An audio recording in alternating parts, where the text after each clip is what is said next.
What a day to be alive. Oh, winter is coming and I'm glad about it because these sunny days, or sunny mornings should I say, in winter are awesome. Look at the view from my house. Today is going to be a good one. We've got lots coming up. We're trimming Dexters, which are basically toy cows because they're so small. And hopefully, if all goes to plan, Mrs. HGP is coming along for the ride. This is the Hoof GP.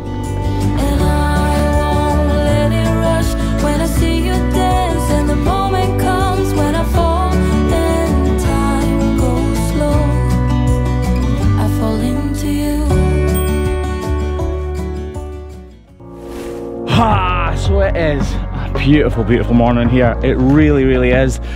We've not quite got frost yet, but there's a heavy dew. Anyway, today we are trimming a new customer, believe it or not, but a lifelong family friend, my mother's best friend actually. We're going to Loopy Linda's. She'll probably kill me for calling her Loopy Linda. But Loopy Linda has some Dexter cows and the Dexters need to go and see their boyfriend, but one of them is lame. I've never trimmed a Dexter before. I'm pretty sure they won't go in our crush because they're so small. So we've made up a halter to hopefully contain them and trim them properly. Anyway, let's crack on, get to Linda's and see what we're going to do with these gorgeous little Dexters.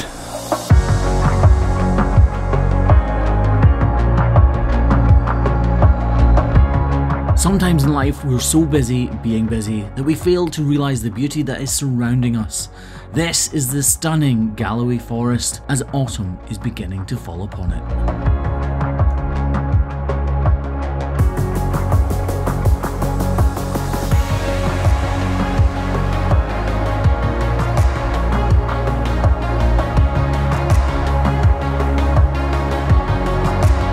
Just like that, after a stunning drive, we are pretty much here. I say we because Mrs. HGP is here! Hello. How are you, Mrs. HGP? Fine. Nice to meet you. Feel awkward? Yep. Yeah! Ashley joked about coming along for the ride today, and I was more than happy to kind of completely coerce her. And we also have the doggos and Craggy Boy. Yeah, I'm in the back with the dogs! The dogs are like, yeah, I'm in the back with Craig. Get the gate, please. I hate to drive through it. Actually joking? No, I'm serious. Go get the gate. I was gonna get it. Tries to come for a ride along and then doesn't want to work. What's that all about?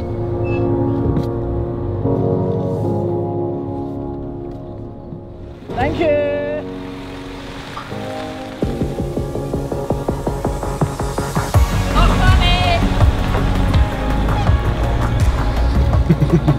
That is cheating.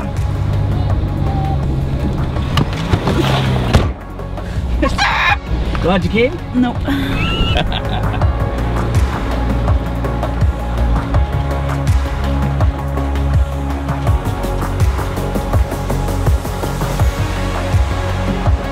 So this is Tanny Laggy Farm and it's absolutely beautiful up here. It really, really is. I used to spend some time up here when I was a kid actually, so it's nice coming up. And these Dexters are beautiful.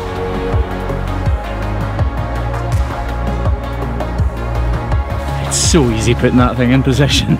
So these are actually quite large Dexter cattle. You get tiny little short ones that are literally the size of a big Labrador. Well, maybe not literally, but pretty much. I was worried how hard these Dexters would be to get in the crush, but this one walked straight in and straight back out again. This is it. Well done. Not everything goes according to plan. That's a girl. Come on. Helpfully, the one that got out was actually the lamest of the lot, but we'll get her back in a moment or two. That's a girl. Come on. Keep going. Yeah. The first cow we managed to get into the crush is actually 14 or 15 years old now. She's also blind in one eye because of an accident she had with an extremely sharp set of horns. This cow isn't actually lame, but she does have overgrown hoofs. Although looking at them, they're actually still smaller than a normal or standard Holstein cow, the black and white ones you normally see me trimming on the channel.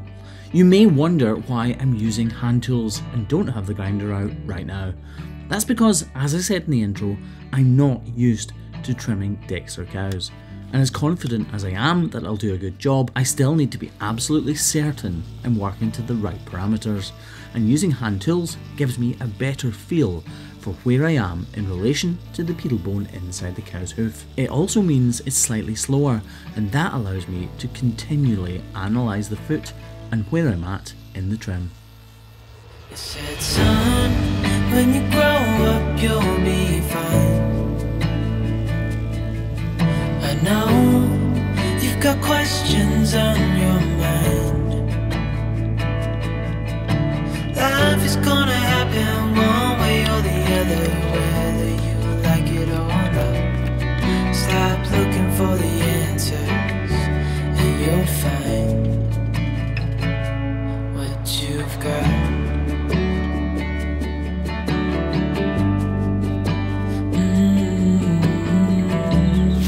I wouldn't normally use the nippers, but because, I'll be honest, because I'm not used to trimming decks this, I'm better doing it by hand. Then you can see exactly what you're doing without doing hard. Yeah. Searching for glory.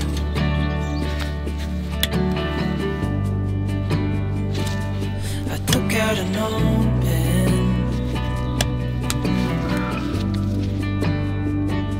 and wrote in my story. No, don't do that, don't do that. These crushies were not designed with cattle as small as this in mind, and because of that, they're too wide, which means cows like this tend to roll over and end up on the ground. Usually it's a simple case of letting the cow down and picking her back up, which I'm glad to say was exactly the case when it came to this old girl. But she did manage to give her foot a fresh coating of manure. I said, son, when you grow up you'll be fine. I know you've got questions on your mind. Life is gonna happen one way or the other, whether you like it or not. Stop looking for the answers and you'll find what you've got. Again, when it comes to the front feet, these crushies are not designed for cattle as small as this. In fact, almost no crush is, and that's why you can see me struggling with the position of these front feet. I'm worried that there's something wrong with this toe area, so I'm really taking my time and making sure I get back to clean, fresh, nice horn, so that I can make sure that there's nothing untoward affecting her toe. You can hear from the noise the knife makes that these feet are extremely hard. These cows live outside all year round, and it really shows. We'll just leave that one up in the air just now. We leave their feet up in the air sometimes at the front because it stops them from rolling over. Because these cows are so small, the crush is too wide for them, but you don't get a crush that squeezes in and out. Well, you do, but it's not a hoof trimming crush. Anyway, foot number 4. The land here in Scotland is saturated with rainwater. Couple that with soft heather and even softer grass, and you've got a recipe for very little wear. So it's little wonder that this old girl was needing a little tidy up. It's all that can be expected. She's looked after her feet for 14 years already without being trimmed. So we really don't want to do too much. We just want to make sure that they don't start to get away from her, if that makes any sense. Because of the size of this cow and the poor angle her foot is sitting at, it's very difficult for me to get a beautifully sexy looking trim, but I am happy that we've improved its functionality. Not beautiful, but functional. And after all that, she's clearly enjoyed her pedicure, because she doesn't want to leave. Come on. But really, I just want to see if it works. There's all the knots pull out. Right, come on. Good lass. Come on. Come on, Muffy. Come on. Come on. That's it. That makes you look good. Oh, Look at that. Even my halter works. Right, where's Wigtown Show? Next. And now that Muffy is looking all primmed and pruned, it's time for a little more difficult character to come to the salon. good girl. Good girl. No, no, no, no. Do you want to Turn around. take the stick out and just put it further down the race? As long as she doesn't jump it. Oh, she jumped it.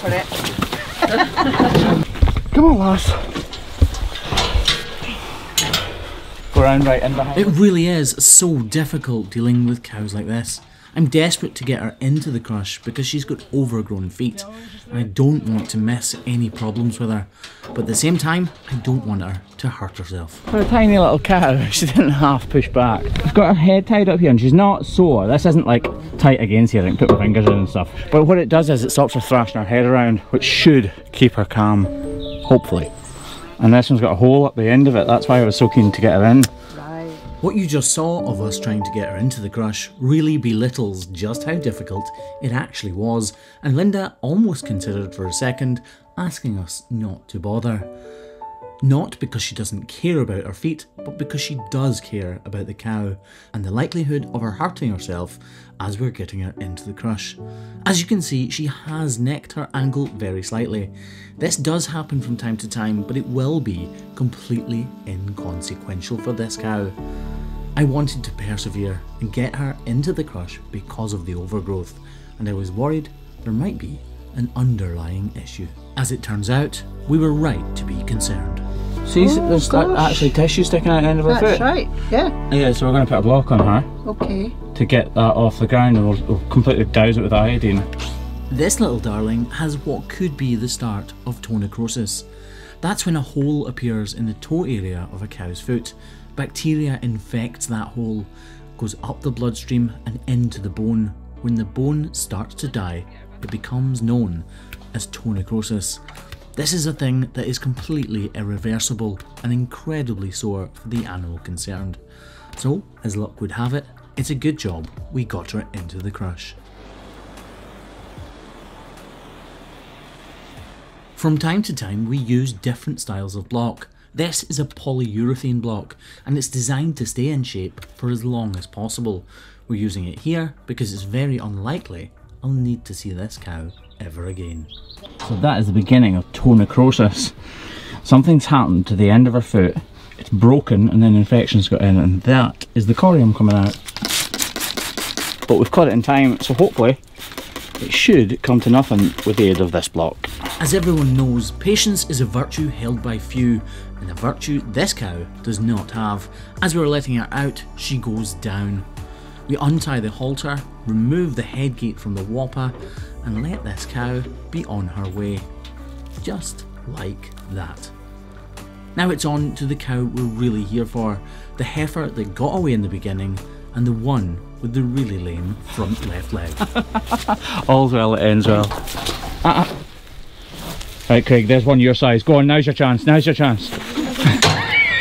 Craig's big moment, and he didn't fail to disappoint. How class are they?